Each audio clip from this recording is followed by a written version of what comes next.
Hello बच्चों, MP teachers guild में आपका स्वागत है। आज हम राष्ट्रीय मेंस, नेस और ओलंपियाड में आने वाले सामाजिक विज्ञान के कुछ क्वेश्चन देखेंगे। बच्चों, सभी विषयों की प्लेलिस्ट आप मेरे चैनल पर जाकर देख सकते हैं। चलिए स्टार्ट करते हैं। सन 1498 में समुद्री मार्ग से भारत पहुंचने वाला खोजी यात्री वास्को डी गामा कहाँ का निवासी था? तो कहाँ का निवासी था वास्को डी गामा? पुर्तगाल का निवासी था। भारत में कब आया? तो 1498 में भारत में आया। ठीक है ना, तो उसने भारत की खोज की। ठीक है, तो कौन था ये? पुर्तगाली था। तो सी ऑप्शन हमारा करेक्ट हो जाएगा। ठीक है, चलिए नेक्स्ट क्वेश्चन।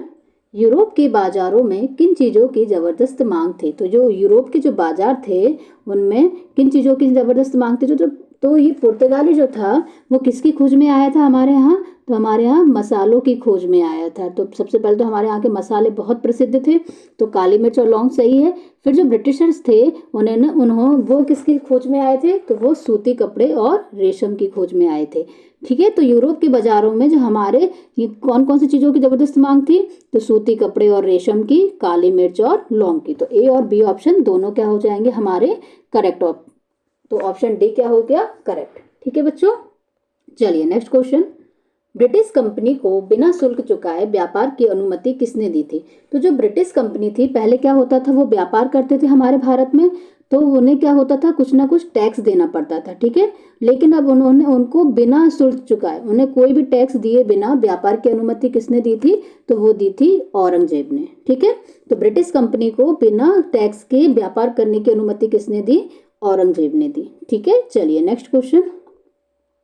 व्यापार फैलने के साथ साथ सौदागरों और व्यापारियों को कहाँ बसने के लिए प्रेरित किया? सौदागर क्या होते हैं? जो बाहर से आए होते हैं और हमारे यहाँ पे क्या करते हैं? व्यापार करते हैं। तो उनको और व्यापारियों को कहाँ बसने के लिए प्रेरित किया? तो जो फैक्ट्री थी उसके आसपास, ताकि भाई तभी तो व्यापार सही से होगा, वहीं से लेना देना सब बना रहेगा। तो फैक्ट्री के आसपास उन लोगों को क्या दिया? बसने के लिए प्रेरित किया। ठीक है बच्चों, चलो नेक्स्ट क्वेश्चन। 1756 में अलीवर्दी खां की मृत्यु के बाद कौन बंगाल का नवाब बना? तो कौन बना था अलीवर्दी खां की मृत्यु के बाद? सिराजुद्दौला। तभी तो प्लासी का युद्ध होगा 1757 में। ठीक है, तो 1756 में अलीवर्दी खां जो थे उनकी मृत्यु के बाद उनका जो दामाद थे वो क्या? सिराजुद्दौला, वो क्या बने? बंगाल के नवाब बने। ठीक है बच्चों, चलिए नेक्स्ट क्वेश्चन। पलाश के फूलों का रंग किस त्योहार में इस्तेमाल किया जाता है? तो पलाश के फूलों का रंग, फूलों का जो रंग है, तो रंग कौन से त्योहार में यूज होता है? रंग होली में होता है। तो पलाश के जो फूल होते हैं वो किस त्योहार में इस्तेमाल किए जाते हैं? उनका रंग होली में। ठीक है बच्चों, चलिए नेक्स्ट क्वेश्चन। सिराजुद्दौला बंगाल का नवाब कब बना? तो जो सिराजुद्दौला था, तो अलीवर्दी खां की मृत्यु कब हुई थी? 1756 में हुई। तो उन्होंने अपना उत्तराधिकारी किसको बनाया था? सिराजुद्दौला। तो सिराजुद्दौला बंगाल का नवाब कब बना? 1756 में बना। ठीक है बच्चों, चलिए नेक्स्ट क्वेश्चन। कलकत्ता के हाथ से निकल जाने की खबर सुनने पर मद्रास में तैनात कंपनी के अफसरों ने किसके नेतृत्व में सेनाओं को रवाना किया? पहले हमारे भारत की जो राजधानी थी वो कौन थी? कलकत्ता थी। तो उन लोगों को मतलब कि जो रॉबर्ट क्लाइव थे उनको बोल दिया कि जो कलकत्ता है वो हमारे हाथ से धीरे धीरे निकल रहा है। तो मद्रास में जो तैनात कंपनी के जो अफसर थे उसका नेतृत्व किसने किया था? तो उसका नेतृत्व रॉबर्ट क्लाइव ने किया था। ठीक है बच्चों, चलिए नेक्स्ट क्वेश्चन। रॉबर्ट क्लाइव ने किस कंपनी में प्लासी के मैदान में सिराजुद्दौला के खिलाफ कंपनी की सेना का नेतृत्व किया था? तो सिराजुद्दौला का जो प्लासी का युद्ध हुआ था वो कब हुआ था? 1757 में हुआ था। किस किस के बीच में हुआ था? तो सिराजुद्दौला और ब्रिटिश कंपनी का नेतृत्व किसने किया था? तो वह रॉबर्ट क्लाइव ने किया था। तो ठीक है, तो प्लासी के मैदान में किस किस में? रॉबर्ट क्लाइव और सिराजुद्दौला। ठीक है, तो कंपनी का नेतृत्व किसने किया था? रॉबर्ट क्लाइव ने किया था। और कब हुआ था? तो 1757 में हुआ था। ठीक है, चलिए नेक्स्ट क्वेश्चन। 18वीं सदी के आखिर के दो प्रसिद्ध मराठा योद्धा और राजनीतिक कौन थे? तो 18वीं शताब्दी के जो आखिर में दो प्रसिद्ध कौन से मराठा योद्धा थे? तो महादजी सिंधिया और नाना फडणवीस थे। ठीक है, तो हमारा ए ऑप्शन क्या हो जाएगा? करेक्ट आंसर हो जाएगा। चलिए नेक्स्ट क्वेश्चन। विलय नीति किसके द्वारा अपनाई गई? तो जो विलय की जो नीति थी वो किसके द्वारा अपनाई गई थी? लॉर्ड डलहौजी के द्वारा। तो विलय नीति क्या होती थी बच्चों? कि जब कोई भी जैसे किसी भी राजा का कोई उत्तराधिकारी नहीं होता था तो जो अंग्रेज होते थे, जो कंपनी थी, वो उन राज्यों को अपने अपने अंदर मिला लेती थी। तो भाई जैसे झांसी की रानी थी, अब उनकी खुद की कोई संतान नहीं थी, तो उनने अपना उत्तराधिकारी उस पुत्र को, दत्तक पुत्र को बनाया था। तो इस चक्कर में क्या हो रहा था, इसलिए उन राज्यों को जिनमें कोई भी उत्तराधिकारी नहीं होता था, उन राज्यों को अपने अंदर मिला लेते। तो ये नीति कौन सी थी, विलय नीति थी। किसके द्वारा अपनाई गई थी, तो वह लॉर्ड डलहौजी के द्वारा अपनाई गई थी। ठीक है बच्चों, चलिए नेक्स्ट क्वेश्चन। जब इंग्लैंड के हाउस ऑफ कॉमन्स में किसी व्यक्ति के खिलाफ दुराचार का आरोप लगाकर मुकदमा चलाया जाता है तो उसे क्या कहते हैं।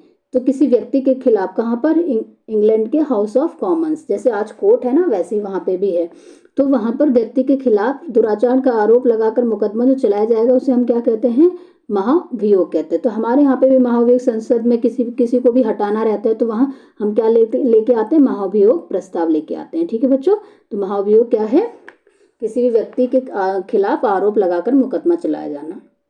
चलिए नेक्स्ट क्वेश्चन।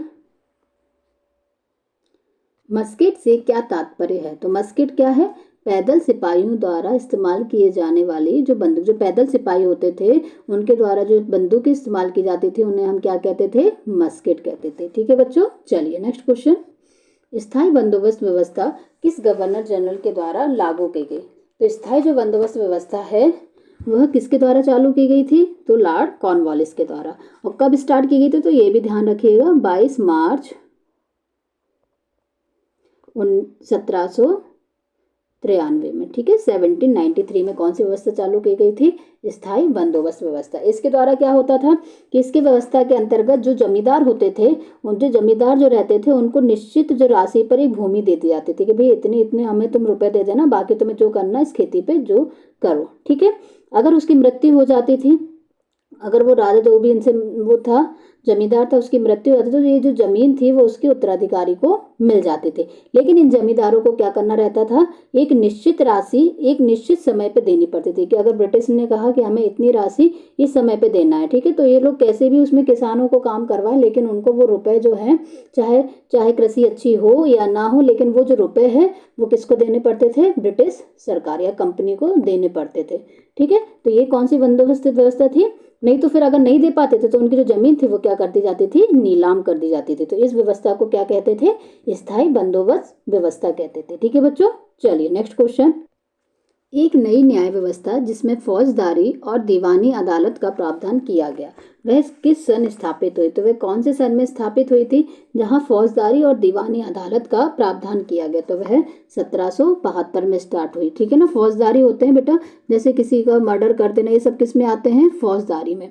दीवानी क्या होते हैं, जमीनी विवाद हो गया या तो फिर तलाक का हो गया, विवाह, ये सब चीजें किस में आएंगी, दीवानी अदालत। ठीक है ना, दीवानी जो केस होते हैं उनमें आएगी। तो ये कब स्टार्ट किया गया था, तो 1772 में किया गया था। ठीक है, चलिए नेक्स्ट क्वेश्चन। रेगुलेटिंग एक्ट कब पारित किया गया। तो जो रेगुलेटिंग एक्ट है वो 1773 में पारित किया गया। कब पारित किया गया, 1773 में। चलिए नेक्स्ट क्वेश्चन। 1765 से पहले कंपनी ब्रिटेन से किस वस्तु का आयात करती थी। तो आयात मतलब होता है खरीदना। ठीक है, ये दो शब्द आप हमेशा याद रखना। आयात मतलब होता है खरीदना और निर्यात मतलब होता है, निर्यात मतलब बेचना। ठीक है, तो क्या बाहर से, क्या हमारी जो कंपनी थी वो बाहर से, ब्रिटिश कंपनी ब्रिटेन से किस वस्तु का आयात करती थी, तो ब्रिटेन से सोने और चांदी का क्या करती थी, वो आयात करती थी। ठीक है, कब, 1765 से पहले, फिर तो हमारे भारत से उन्होंने लूटना स्टार्ट कर दिया था। चलिए नेक्स्ट क्वेश्चन। नील का पौधा मुख्य रूप से किन इलाकों में उगता था। तो जो नील का पौधा है मुख्य रूप से उष्णकटिबंधीय, जहाँ पर धूप ज्यादा होगी, जहाँ पर गर्मी ज्यादा होगी, वहां पे नील का पौधा जो है वो मुख्य रूप से क्या, वो मुख्य रूप से उगता है। ठीक है बच्चों, तो कौन सा, उष्णकटिबंधीय। ठीक है, चलिए नेक्स्ट क्वेश्चन। महात्मा गांधी ने नील बागान मालिकों के खिलाफ कौन सा आंदोलन की शुरुआत की थी। तो जो महात्मा गांधी थे उन्होंने नील बागान के जो मालिक होते थे उनके खिलाफ क्या, कौन सा आंदोलन की शुरुआत की, तो उन्होंने चंपारण, कौन से आंदोलन की, चंपारण। चंपारण क्या था, एक बिहार का एक गांव था। ठीक है, और चंपारण आंदोलन हुआ कब, 1917 में हुआ। ठीक है, किसके खिलाफ था, नील बागान के जो मालिक थे उनके खिलाफ था। ठीक है, और ये भी याद रखिएगा कि ये महात्मा गांधी का हमारे भारत में पहला सत्याग्रह था। ठीक है, तो ये भी आप बहुत अच्छे से याद रखिएगा। चलिए नेक्स्ट क्वेश्चन। भीख मांग लूंगा परंतु नील नहीं उगाऊंगा। यह कथन किसका है कि भीख मांग लूंगा लेकिन नील नहीं उगाऊंगा। बेटा नील की खेती में क्या होता था, मजदूरों को बहुत मेहनत करनी पड़ती थी और जो ब्रिटिशर थे, जो कंपनी के जो लोग थे, वो बहुत कम रेट पे उसको खरीदते थे। तो और उससे अपनी जो भूमि थी वो भी क्या होती थी, उपजाऊ, उसकी उपजाऊ भी कम हो जाती थी। तो इसलिए किसने कहा, हाजी मुल्ला जी ने कहा था भीख मांग लूंगा परंतु नील नहीं उगाऊंगा। ठीक है, चलिए नेक्स्ट क्वेश्चन। झूम खेती से अभिप्राय नहीं है, हमें नहीं पूछा गया है। तो झूम खेती कैसी होती है, घुमंतु खेती होती है। जंगलों के भूखंडों को, बड़े बड़े जंगल रहते हैं, उनके भूखंडों को साफ करके और फिर वहां पर खेती की जाती है, तो ये भी झूम खेती है। और जमीन तक धूप आने के लिए जो पेड़ के ऊपरी सिरों को काटकर की जाने वाली खेती, जहां पर जब ऊपर बहुत ऊंचे ऊंचे पेड़ होंगे उनके ऊपरी हिस्से को क्या कर देंगे, काट लेंगे, और तो वो वहां पे जो धूप, मतलब खेती में क्या आने लगेगी, धूप आने लगेगी। तो ये भी झूम खेती से अभिप्राय है। जो मिश्रित खेती होती है उसका झूम खेती से कोई भी संबंध नहीं है। तो ऑप्शन, इस क्वेश्चन के हिसाब से ऑप्शन सी हमारा क्या हो जाएगा, करेक्ट आंसर हो जाएगा। ठीक है, चलिए नेक्स्ट क्वेश्चन। 1930 के दशक में मध्य प्रांत में किस तरह का सत्याग्रह हुआ था। तो किस तरह का सत्याग्रह हुआ था, तो वह हुआ था वन सत्याग्रह। ठीक है, 1930 के दशक में मध्य प्रांत में कौन सा सत्याग्रह हुआ, तो वन सत्याग्रह हुआ। चलिए नेक्स्ट क्वेश्चन। बस्तर विद्रोह कब हुआ, तो बस्तर जो विद्रोह है वो कब हुआ, 1910 में हुआ था। ठीक है, तो ये किस किस के खिलाफ हुआ था, तो जो ब्रिटिश थे, ब्रिटिश सर के और जो हमारे जो आदिवासी समूह है उनके बीच में कौन सा विद्रोह हुआ था, बस्तर विद्रोह हुआ था। और कब हुआ था, तो 1910 में हुआ था। ठीक है बच्चों, ये भी कहाँ हुआ था, मध्य प्रांत में हुआ था। ये भी स्टार्ट आप याद रखिएगा। चलिए नेक्स्ट क्वेश्चन। बरली विद्रोह कहाँ हुआ था, तो बरली विद्रोह कहाँ हुआ था, महाराष्ट्र में हुआ था। बरली पेंटिंग सुनिए ना, कहाँ की है, महाराष्ट्र की है। तो बरली विद्रोह जो है वो महाराष्ट्र में हुआ था। और कब हुआ था, तो 1945 में हुआ था। ठीक है, तो ये भी आप याद रखिएगा। चलिए नेक्स्ट क्वेश्चन। वैष्णव किसे कहा जाता था, तो वैष्णव किसे कहा जाता था, जो कि किसकी पूजा करते थे, विष्णु भगवान की जो पूजा करते थे उन्हें क्या कहते थे, वैष्णव कहते थे। ठीक है, चलिए नेक्स्ट क्वेश्चन। बिरसा मुंडा का जन्म कहाँ हुआ, तो जो बिरसा मुंडा जी का जन्म है वह झारखंड में हुआ था। ठीक है, चलिए नेक्स्ट क्वेश्चन। ब्रिटिश काल में गांव के समूह को क्या कहा जाता था, तो ब्रिटिश काल में जो गांव के जो समूह होते थे, छोटे छोटे गांव का एक समूह होता था, उसे हम क्या कहते थे, महल। महल मतलब छोटे छोटे जो गांव थे उनका, जो छोटे छोटे जो गांव हैं इनका पूरे का जो समूह है, जो पूरा समूह, इसे हम क्या कहेंगे, महल कहेंगे। ठीक है, समझ में आया। चलिए नेक्स्ट क्वेश्चन। महलवाड़ी व्यवस्था को किसने तैयार किया, तो महलवाड़ी व्यवस्था को किसने तैयार किया था, तो होल्ट मैकेंजी ने स्टार्ट किया था। ठीक है ना, महलवाड़ी व्यवस्था में होता क्या था, अब गांव, पूरे बहुत सारे गांव का समूह है महल, तो वहां पे जितने भी जो गांव हैं उसका जो पूरे गांव का एक मुखिया बना दिया जाता था। ठीक है, इसका क्या बना गया, पूरे महल का एक मुखिया बना दिया। अब मुखिया का जो संबंध था वो किससे होता था, ब्रिटिश से। तो ब्रिटिश क्या करती थी, ब्रिटिश कंपनी कि इससे, इसको बोलती थी भैया तुम पूरी खेती करो, इसमें कुछ भी करो और मुझे इतना टैक्स लेके आओ, इसमें से तुम्हें इतना टैक्स मुझे दे दो और बाकी जो तुम्हारी बचत हो वो तुम्हारी है। ठीक है, मतलब कि क्या होता था, गांव के मुखिया के साथ जो ब्रिटिश इंडिया थी उसका क्या होता था, टैक्स का आदान प्रदान होता था। ठीक है, तो महल मतलब हो गया गांव का समूह, और पूरे गांव का एक मुखिया बना दिया जाता था। सारे गांव में से पूरे महल का जो था वो एक मुखिया बना दिया जाता था। उसका संबंध किससे हो जाता था, ब्रिटिशर से। तो जितने भी तुम इन सभी गांव में इतना टैक्स कलेक्ट करो और इसका, या इसका जो थोड़ा हिस्सा हमें दे दो और बाकी का तुम रख लो। ठीक है, समझ में आया। चलिए नेक्स्ट क्वेश्चन। निम्नलिखित में से बंगाल की प्रमुख फसल थी, तो बंगाल की प्रमुख फसल क्या थी, पटसन। ठीक है, चलिए नेक्स्ट क्वेश्चन। कलमकारी छपाई कहाँ पर होती थी, तो कलमकारी जो छपाई है वो कहाँ पर होती थी, आंध्र प्रदेश में होती थी। चलिए नेक्स्ट क्वेश्चन। बंगाल में अकाल कब पड़ा, तो बंगाल में जो अकाल था वो कब पड़ गया था, 1770 ईस्वी में पड़ा था। ठीक है बच्चों, चलिए नेक्स्ट क्वेश्चन। 1857 की क्रांति में किस नेता ने भाग नहीं लिया था, तो कौन से नेता ने भाग नहीं लिया था, नाना साहेब ने तो लिया था, रानी लक्ष्मीबाई ने झांसी से लिया था, कुंवर सिंह ने भी लिया था। तो किसने नहीं लिया था, तो दिलीप सिंह ने नहीं लिया था। ठीक है बच्चों, चलिए नेक्स्ट क्वेश्चन। मंगल पांडे को फांसी कब दी गई थी, तो जो मंगल पांडे थे उनको फांसी कब दी गई थी, तो उनको दी गई थी 29 मार्च 1857 को। ठीक है, कब दी गई, तो 29 मार्च 1857 को दी गई थी। ठीक है बेटा, इन्हीं को जब फांसी दी गई उसके बाद कौन सा विद्रोह हुआ? 1857 का जो विद्रोह था इन्हीं को फांसी देने के बाद स्टार्ट हुआ। ठीक है, चलिए नेक्स्ट क्वेश्चन। नाना साहेब किस राज्य के रहने वाले थे? तो जो नाना साहेब थे वो किस राज्य के रहने वाले थे? कानपुर से। और उन्होंने अपना कहाँ से वो किया? कानपुर से 1857 की क्रांति में भाग लिया। माझा प्रवास पुस्तक के लेखक कौन थे? तो जो माझा प्रवास जो पुस्तक है उसके लेखक कौन थे? विष्णु भट्ट गौडसे। ठीक है बच्चों, तो माझा प्रवास जो बुक है उसके राइटर कौन है? विष्णु भट्ट गौडसे। तो ए ऑप्शन हमारा क्या हो जाएगा? करेक्ट हो जाएगा। ठीक है, चलिए नेक्स्ट क्वेश्चन। लखनऊ का नवाब किसे बनाया गया? तो लखनऊ का नवाब किसे बनाया गया था? ब्रिजेश कद्र को। किसको बनाया गया लखनऊ का नवाब? ब्रिजेश कद्र को बनाया गया था। ठीक है, चलिए नेक्स्ट क्वेश्चन। तात्या टोपे मध्य भारत के जंगलों में आदिवासी और किसानों की सहायता से किस युद्ध को चलाते थे? जो तात्या टोपे जो थे वो मध्य भारत में कौन से आदिवासी और किसानों की सहायता से, किसकी सहायता से? आदिवासी और किसानों की सहायता से किस युद्ध को चला रहे थे? तो वहां छाप मार जो युद्ध था वो चला रहे थे। ठीक है, समझ में आया आपको? कौन सा युद्ध तात्या टोपे मध्य भारत में चला रहे थे? किसकी? आदिवासी और किसानों की सहायता से। तो छाप मार युद्ध चला रहे थे। ठीक है, चलिए नेक्स्ट क्वेश्चन। जो गौरिल्ला युद्ध है वो कौन चलाते थे? मराठा। ठीक है, गौरिल्ला युद्ध किससे संबंधित है? मराठाओं से संबंधित है, ये भी याद रखिएगा। चलिए next question. Asiatic Society of Bengal का गठन किसने किया? तो जो एशियाटिक सोसाइटी ऑफ बंगाल का जो गठन है वो विलियम जोन्स ने किया। किसने किया? विलियम जोन्स ने किया। ठीक है, चलिए नेक्स्ट क्वेश्चन। लाला लाजपत राय किस स्थान के जाने माने राष्ट्रवादियों में से एक थे? तो कौन थे लाला लाजपत राय? कहाँ के थे? तो लाला लाजपत राय पंजाब के थे। ठीक है बच्चों, चलिए नेक्स्ट क्वेश्चन। मुस्लिम लीग का गठन कब किया गया? तो मुस्लिम लीग का गठन कब किया गया था? 1906 में। तो जो मुस्लिम लीग थी उसका गठन कब किया गया? 1906 में। चलिए नेक्स्ट क्वेश्चन। स्वराज्य मेरा जन्म सिद्ध अधिकार है और मैं इसको लेकर रहूंगा, ये किसने कहा था? तो ये बाल गंगाधर तिलक जी ने कहा था। ठीक है, चलिए नेक्स्ट क्वेश्चन।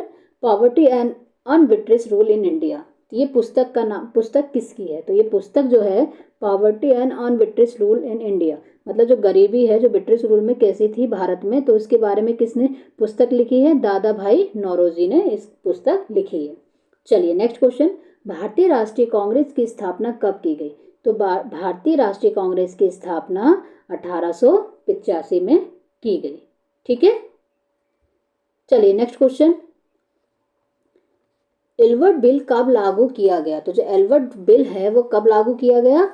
वह 1883 में लागू किया गया। कब किया गया? तो 1883 में उसको लागू किया गया।